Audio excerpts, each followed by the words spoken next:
Hello and welcome to Andrew Yang Policies, where we'll be reading Andrew Yang's policies directly from his website.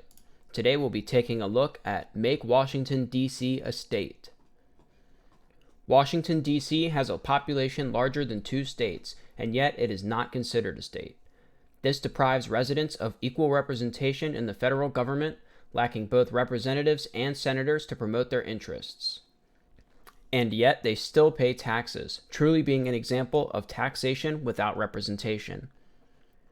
The residents of Washington, D.C. should be afforded the same representation as other Americans, and it should be admitted as a state.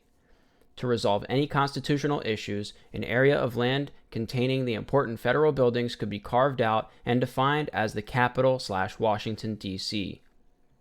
Problems to be solved. Residents of our nation's capital are taxed without receiving representation in Congress.